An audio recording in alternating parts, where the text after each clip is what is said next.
Sonnerie raconte bien notre collaboration, c'est-à-dire que elle cadrait et prenait la photo, mais je faisais en sorte que le poisson soit bien dans le cadre et bien net. Et donc finalement, c'était un peu ça le film, à chaque fois de décider du cadre ensemble et que je vérifie le point, ça pour le coup c'est quelque chose que je vérifiais personnellement. Mais par contre, de tout discuter du sens, et là où on s'entendait bien, finalement, c'est pendant les interviews, ça se faisait de manière très fluide. Et au montage, où là, c'est plutôt le royaume d'Agnès. Et ça, c'est quelque chose vraiment où j'ai beaucoup appris, moi, avec elle, de la manière de raconter l'histoire, de narrer aussi. J'avais jamais fait ça, de voix off comme ça. Donc c'est un peu tu as raison, parce que raconter l'histoire, c'est un film où il n'y a pas d'histoire, il n'y a pas de suspense, il n'y a pas d'action, on peut dire tout ça. Il n'y a pas de conflit, il n'y a pas un seul fusil, il n'y a même pas un revolver, quand je vois le nombre de films où il y a de la violence. Et c'était, est-ce qu'on peut vous prendre par la main et vous dire, on va voir ces gens-là, puis on va voir ces gens-là, on prend le camion, on ne prend pas le camion, on marche. C'était une difficulté de faire un montage fluide de ça. Mais pour répondre à la question, est-ce que c'est mieux maintenant? Ben, je vois une salle qui est floue. Ça ne me dérange pas, mais effectivement, si on se rencontre 5 minutes après, je ne peux pas dire que je vous ai vu. Mais c'est pas mal de voir flou.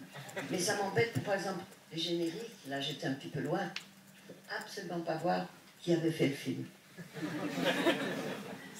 Non. Je veux dire, je ne sais pas, je m'habitue très bien à ça.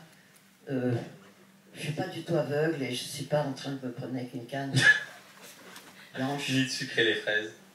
Pas encore. L'expression qu'elle m'a appris. Vous savez ce que c'est, sucrer les fraises ou pas? Ouais. Je savais pas. Moi, ben, vous savez bien, on met un peu de sucre sur les fraises. Non, mais je crois qu'il a une vision assez comique de mon vieillissement. Et tant mieux, si c'est ça qui t'amuse. Moi, ça m'ennuie pas, donc ça va. Mais nous avons quand même 55 ans de différence d'âge. Mais moi, je dis que ça ne nous a pas gênés pour travailler. Moi, je le dis pas. Bon, ben, dis autre chose, alors. Invente quelque chose. Ouais, non, tu rigoles. Non, mais je veux dire, dans le travail, quand tu dis qu'on discute, on ne discute pas tellement, parce qu'une fois qu'on avait repéré quelqu'un et qu'on savait que ça devenait notre sujet, eh bien, on n'avait pas réparti. Moi, je fais les entretiens comme dans mes autres films, et lui, il fait les images. On faisait ensemble les entretiens, et on choisissait ensemble qu'est-ce qu'on voulait mettre, et ensuite, bon, c'est toi qui montais effectivement sur les échafaudages et les échelles, mais il fallait qu'on soit d'accord qu'on n'allait pas couper le travail en deux.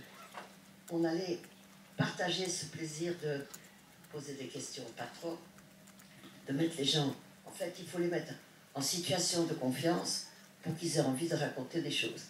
Et ce qu'on apprend des personnes qui parlent, moi, je trouve ça toujours beau, et pour moi, ils nous font des cadeaux quand ils racontent des choses.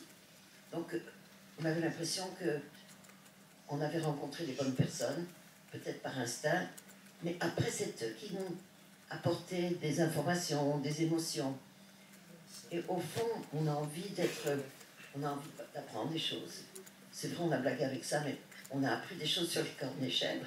Tu blagues, mais est-ce que vous le saviez qu'on brûlait les cornes des chèvres? Combien de personnes le savent dans la salle? 2, 3. Ben, 3 sur combien la salle, ça fait combien de places? 180 ans. 3 sur 180, oui, c'est pas trop. Mais moi, ça m'a frappé, choqué. Surtout que je trouve que c'est très beau, une chèvre avec des cornes. Donc, il y a l'idée aussi qu'on abîme des bêtes qui sont graphiquement très belles. D'ailleurs, la très grande qu'on a collée, elle est magnifique. Au point qu'on a adoré ce garagiste qui l'a regardé. Ils l'ont vu dans le film, je pense, de mettre les petites boules. Mais c'est vrai qu'on ne s'attendait pas du tout. Quand on l'a collé là, je ne sais plus d'ailleurs comment on avait trouvé ce mur. C'était quelqu'un qui m'a dit, je peux coller sur le dos de cette usine. On l'avait fait, et puis on a vu, il n'y avait vraiment personne aux alentours. Donc quand on a vu une âme bouger une porte, on s'est dit, ah, on va lui courir. En fait, il dit, oh, bah, c'est mon garage, moi je suis juste là, donc il était juste en face. Et la suite est très belle, parce que finalement, bah, il a été encore plus créatif que nous, avec des idées qui seraient super. D'ailleurs, j'en ai rêvé de chèvres avec des petites boules, je trouve ça génial.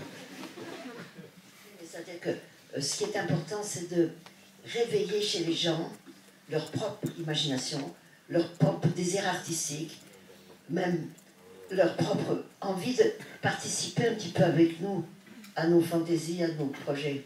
Parce que quand tu voulais faire un groupe et que tu commences à dire « il ne faut pas comme ça », il n'y en a pas un qui a dit « tu te fais suer », ils ont tous mis les bras, ils jouaient le jeu avec nous.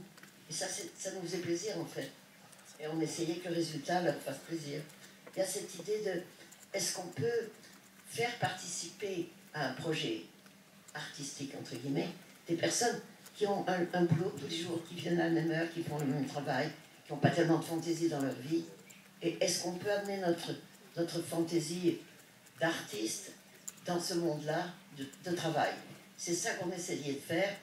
Et évidemment, quand on parle avec les gens, ils s'expriment et on apprend des choses nous-mêmes. Et moi, ça m'a beaucoup plu, ce travail-là. Bonsoir. Je voudrais vous remercier encore une fois pour ce documentaire et pour tous les autres travaux que vous avez faits auparavant. Et après, j'aurais deux questions. En fait, j'en aurais une pour vous deux. C'est est-ce que vous avez gardé les scènes de manière chronologique au montage? Parce que je trouve que c'est une belle évolution en fait de votre rencontre, de votre amitié attendrissante. Et je me demandais si c'était. Oui, je pense que c'est assez dans l'ordre. Hein.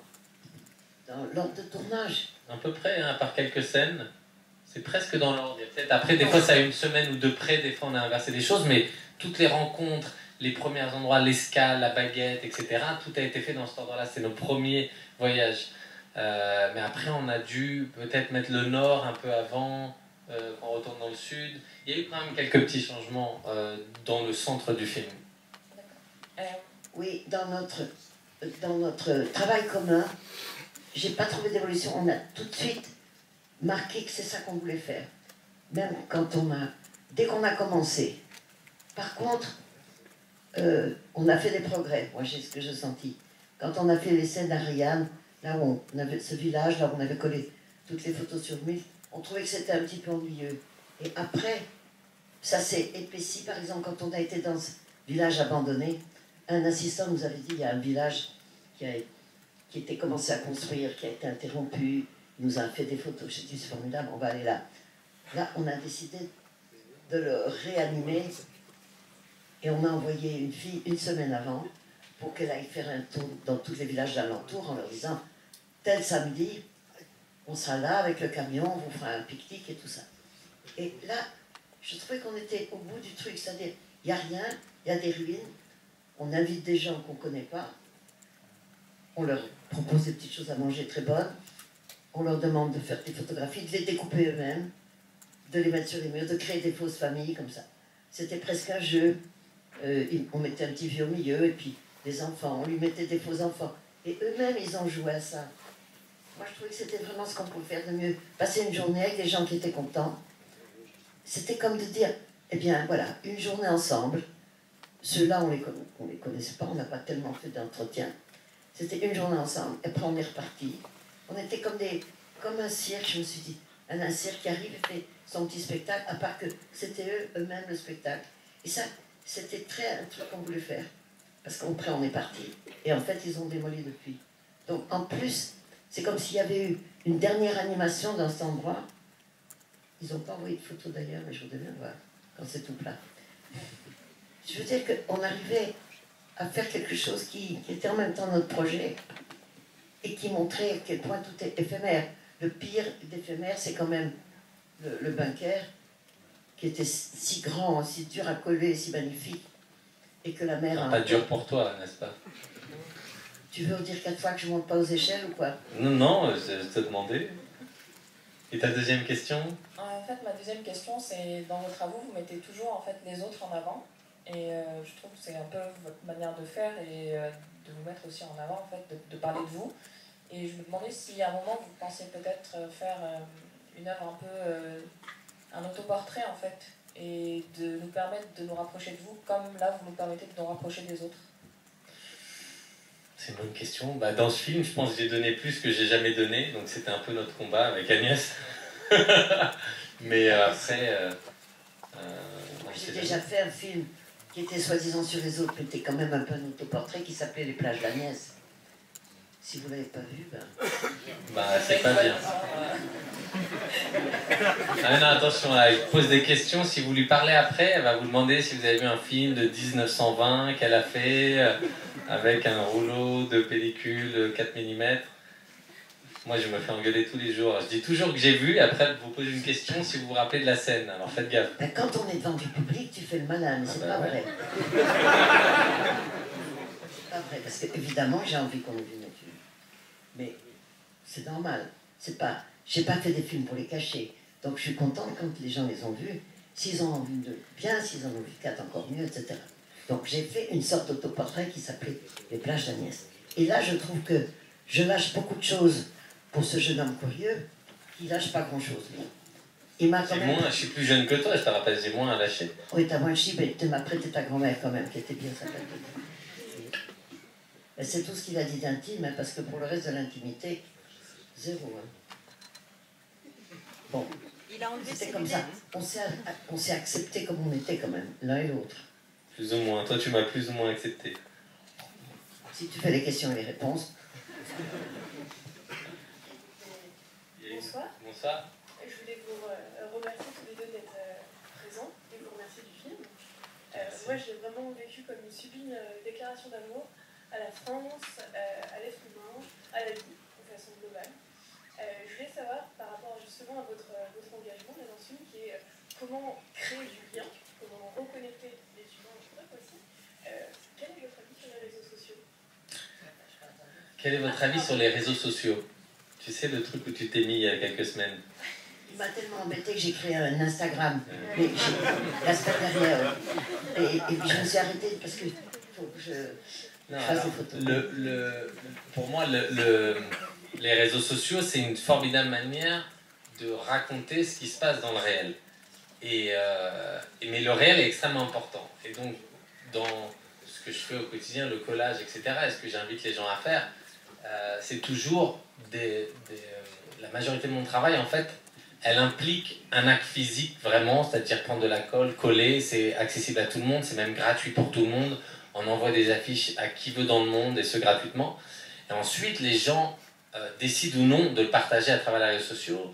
Et au final, moi, à chaque fois que j'en reparle avec des personnes qui ont participé à un de ces projets, ils vont jamais me raconter la manière dont ils ont posté une photo superbe et tout. Ils vont raconter ce qu'ils ont vécu en rencontrant quelqu'un qu'ils ne connaissaient pas. Et en fait, tout ce truc de faire des grandes photos, mais avec une manière assez archaïque, au lieu de prendre une grande bâche et de mettre 4 piquets, on va faire des centaines de bandes de papier qu'il faut coller. Ça oblige à avoir des fois des dizaines, des fois des centaines de gens, des volontaires, des gens qui passent par là, quelqu'un qui prête l'échelle, d'autres sont sauts. Et en fait, ce qu'on en retient à la fin de la journée, c'est ce vrai lien. Mais on est obligé de passer par tout ça aujourd'hui pour créer du lien. Je trouve ça assez fou, parce que aujourd'hui, les gens ont l'impression d'être connectés grâce aux réseaux sociaux. Et en fait, il y a quelque chose qui manque en nous, qui est énorme, qui est ce vrai lien physique. Donc pour moi, tous les projets, je les pense comme ça. Et Agnès, elle a fait toute sa vie là-dessus. Tous ses Sur films, les ça a réseaux été... sociaux, non. Non. Non, parce que je suis pas d'une génération qui faisait ça. Bon, tu n'as jamais fait dans les années 60, tu vas me dire que tu n'as jamais posté une photo sur Instagram quand tu avais 18 ans? Un selfie? Eh bien, dans ta salle de bain? eh bien, Ou au réveil? eh bien non. Et c'est au point que je vois des gens qui prennent les nouvelles des postes de télévision sur leur petit appareil. Et moi, j'ouvre la télévision en vrai. Non, tu l'allumes, tu l'allumes. Parce que si tu l'ouvres, c'est très compliqué dedans, il y a une technologie incroyable. Non, mais par contre, elle s'est mise sur Instagram, et je ne sais pas si vous avez vu son post, qui était sur quelqu'un qui coule, c'était son dernier post, je regarderai. Et moi, elle ne l'a pas fait avec moi, donc elle a vraiment fait toute seule. Et c'était extrêmement touchant, parce qu'il y avait des goudrons qui étaient ils sont en train de refaire sa rue. Et ils étaient en train de mettre du goudron chaud comme ça, donc ça coulait. Et en fait, elle a mis un petit... pour rentrer. Oui, et ensuite elle s'est mise de l'intérieur, et on voit une image de Jacques Demy, et c'est le jour de l'anniversaire de sa mort, et elle dit aujourd'hui, comment tu l'as dit? Mon cœur est comme du goudron, c'est ça? J'ai le cœur en goudron. J'ai le cœur en goudron. Tu vas pas raconter ma vie intime. Bah attends, mais c'est écrit sur les réseaux sociaux, c'est ça le concept. Maintenant, il le savent. En tout cas, ce qui se passe avec les réseaux sociaux est assez extraordinaire. Oui, dis-nous, dis-nous. Une communauté de gens qui se parlent partout. Mais est-ce que ça vous suffit? C'est ça. Est-ce que ça vous suffit d'avoir des nouvelles par des gens que vous ne connaissez pas au bout du monde? Ça vous fait plaisir de les connaître? Et puis vous les rencontrez en vrai des fois, ou pas? Moi j'ai peur que ce soit comme des fantômes. Ce soir, c'est Une partie des gens qui sont là, Agnès, sont des gens qui font partie d'un réseau social. Mais vous allez vous parler là dans l'entrée. Non, je blague, je blague. C'est évidemment une nouvelle façon de fonctionner et de communiquer, en effet. Je crois qu'on ne peut pas être tout à fait seul si on passe 3 heures par jour avec... Non, mais moi je l'ai vraiment lié à mon travail depuis le départ. En 2001, j'avais un site internet et chaque jour je mettais une photo, la photo du jour. Et ensuite, je me suis mis très tard à Facebook. Enfin d'ailleurs, je ne me suis jamais vraiment mis à Facebook, je me suis mis surtout à Instagram. Je me suis mis très tard. Mais par contre, quand j'ai découvert, c'est incroyable ce que ça me sert quand j'arrive dans une ville et que je colle sur un mur, il y a toujours quelqu'un qui habite l'immeuble en face et qui a un point de vue dessus, qui m'écrit. Pas parce que cette personne me suit, mais parce que quelqu'un lui a dit « Tiens, regarde, peut-être que là, il est en train de coller en face de chez toi ». Et ça m'a donné des accès incroyables dans les villes. Quand j'arrive, ou des fois on arrive dans une ville, est-ce qu'il y a quelqu'un dans telle ville, est-ce qu'il y a un appel à projet? Et on gère beaucoup de choses comme ça. On fait des groupes de personnes qui se retrouvent au fin fond du monde. Et je dois dire que c'est un outil incroyable. Mais t'es en plein là-dedans, toi, c'est pas compliqué. Oui, c'est ce que je dis là. Je l'ai compris. Non, par contre, j'ai essayé de filmer Agnès au début et je vous assure que c'était compliqué. Non, mais il voulait me filmer comme ça toute la journée. Ah oui. J'avais l'impression que tu me poussais, tu me dérangeais un petit peu. Alors, j'ai aimé le travail qu'on a fait, absolument. Et j'ai quand même accepté de faire un Instagram, parce que pendant 2 ans, tu m'en as parlé quand même. Je suis bonne fille. Hein. Ouais. Alors, j'en fais pas beaucoup. Ah non. Et vous n'allez pas me convaincre complètement que même si je suis comme une petite veuve seule des dimanches entiers, je ne vais pas passer ma vie sur les réseaux, je suis désolée. Je vais m'ouvrir un livre d'art, et quelquefois des livres qui ont été faits après des grandes expositions. Tout d'un coup, il y a une exposition Hockney, j'ai des très beaux livres. Je tourne les pages tout doucement, et je me régale, je me régale. Je trouve que c'est pas la même chose que d'être dans le bouillonnement de tous les gens qui vont sur le réseau.